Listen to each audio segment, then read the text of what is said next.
Welcome to the Property Renovation Podcast with your host, James Woodham, giving you the best tips on achieving the perfect renovation whilst making it as fun, safe and as cost-effective as possible by hearing from experts in the industry and people that have been through the experience themselves.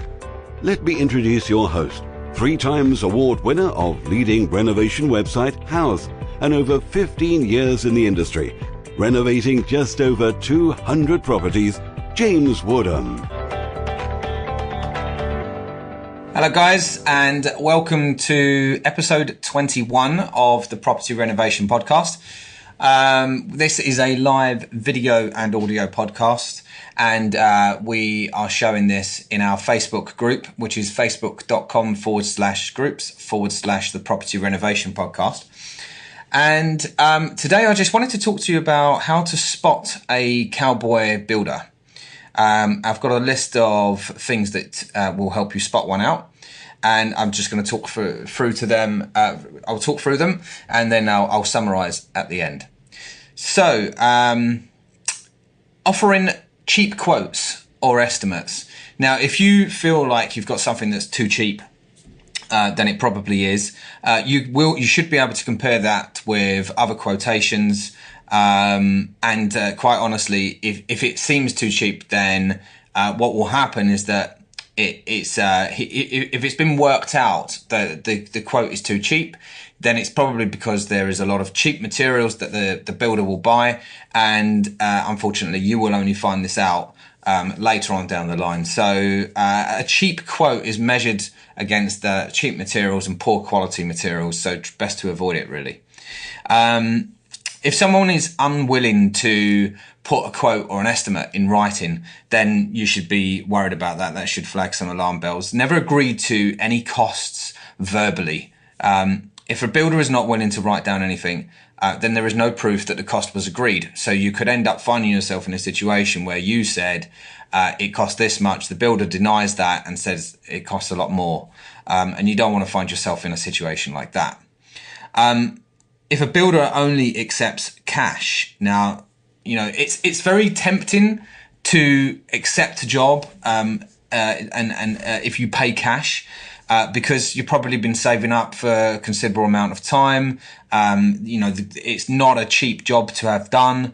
And the builder is giving you a very, tempting discount if you pay cash. But unfortunately you're only making a saving in the short term. In the long term, you'll probably end up having to have the work done again. So you'll pay twice. You'll pay more to have it corrected. And there's no proof, there's no trace of the previous transaction. So you can't make a complaint to anyone. Even if you did, the builder will deny it because there is absolutely no trace that you paid them at all.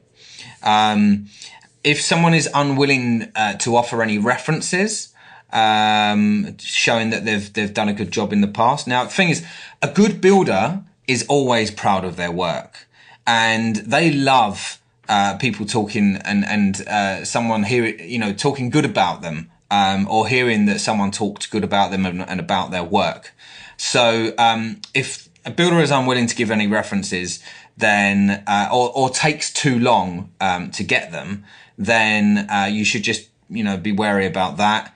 And I'd go as far as to say that you should not just accept a reference by an email, or like an electronic thing, because anyone could have written that. So it's always good to get references where you can actually speak to that client. So maybe you can go and see them, and maybe you can give them a quick call on the phone, and then you can work out whether that's a fake reference or whether that's a real reference. Someone that's too keen to start the job, or can start the job straight away. Now, with any good builder, they're going to be booked up for weeks, sometimes months. So if someone can start tomorrow, then be wary about that, because you need to ask yourself, why are they not already booked?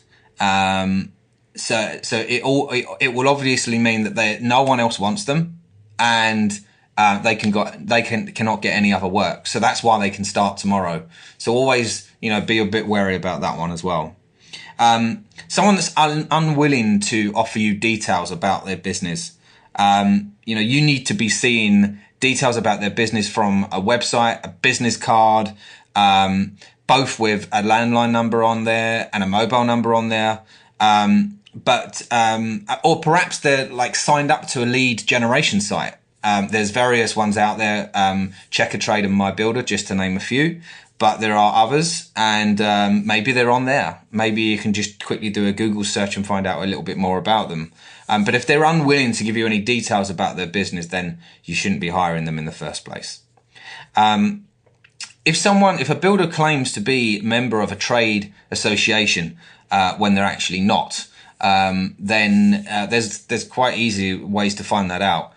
Maybe they've got an old sticker on the van with a registration number associating them to that trade association. You can then phone up that association and just check to see whether they're still a member, because people still keep the stickers on the van. It doesn't mean that they're still a member. So do your own legwork and check that out as well.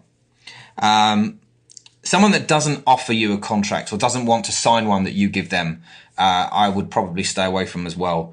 Quite honestly, you should never have any extensive works done in your house without a contract being signed. In the end, it can actually affect your home insurance. It could actually affect your home insurance. If you're having to make a claim because the work was done incorrectly, most likely your insurance company is going to ask for some details and the contract of who worked for you. So if you don't have that, then they're probably not going to accept the claim. And you've just got no protection. Should you need to go down the legal route in trying to claim any money back, you've got no protection. You've not signed anything. They've not signed anything. So stay well away. If someone asks for money up front, now it's quite normal to have a builder ask for some money up front. At the end of the day, they need to gain your trust, but they need to trust you at the same time.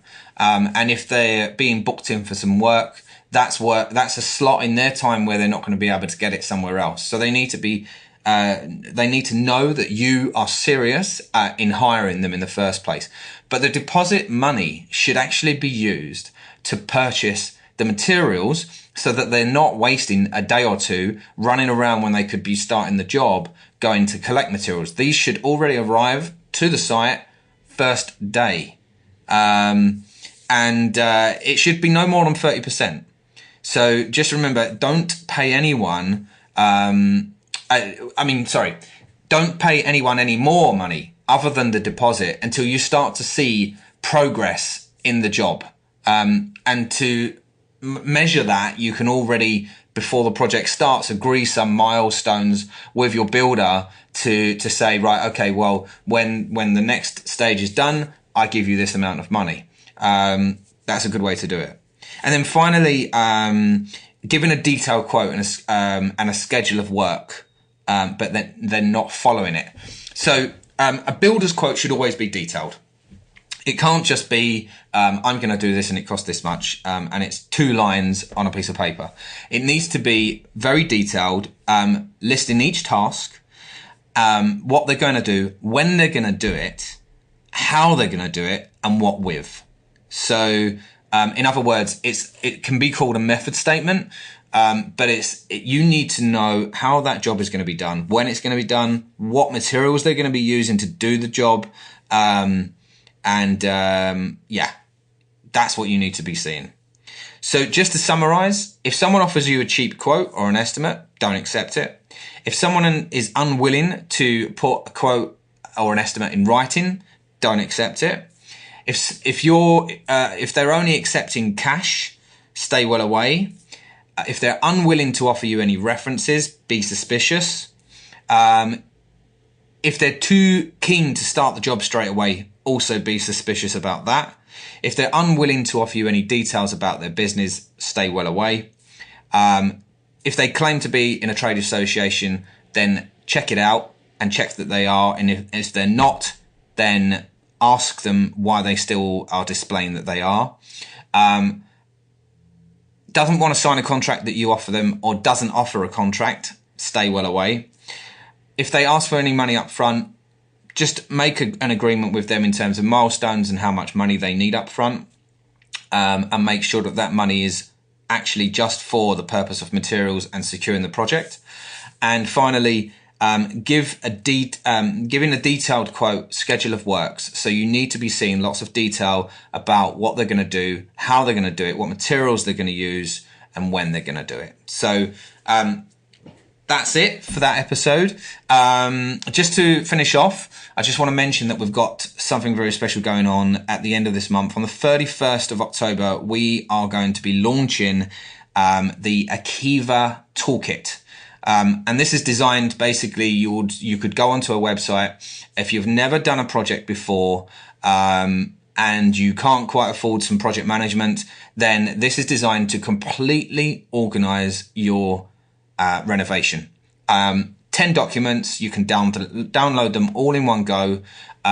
Lots of information on there, lots of pieces of information to help you do your project and get it in on time and on budget. If you're interested, then send us an email to marketing at akivaprojects.com, and you could be in a chance to get the entire 10 documents for free. So we are going to be launching on the 31st of October. Can't wait for that. Really looking forward to it. Listen, thank you very much for listening to this episode, and thank you for following the Property Renovation Podcast anyway. If you think it's good, then leave a review. The more reviews we get, the more people will listen, and the more we will get our message out there, which is ultimately to save time and money for you guys doing your renovation on your home. Thank you very much. Hey guys, don't go just yet. We've got something very special to tell you. Now, on the 31st of October, we're going to be launching something called the Akiva Toolkit. Now, Akiva Projects sponsors the Property Renovation Podcast, and we're constantly looking for new ways to help homeowners save money and time and gain confidence in doing a project all on your own. And with the Akiva Toolkit, it's designed to do just that. So there's 10 documents in there, and you would be able to download all 10 documents in one go. It will supercharge your confidence, and it will make you seem super organized and give the impression to your builder that you're not someone to be reckoned with and you can't be taken advantage of. So within the 10 documents, you get a project schedule, you get an A to Z blueprint of the perfect renovation, you get an electrical quantity document so that you can count all of the electrics that you're having in your property, and more and more. So for a short space of time, we're going to be giving away the entire toolkit, and all you need to do is email us marketing@akivaprojects.com. But it's going to start at $9.99, a reduced $9.99 for 2 weeks, and then it will be £15, just £15 to download the entire 10 documents. And believe me, you will get your return on investment so much. It's going to save you so much money, so much time, and you'll be super organized. So don't forget, go onto the website. Very soon you'll see lots of adverts going out. So it's the Akiva Toolkit launching on the 31st of October. Thank you very much.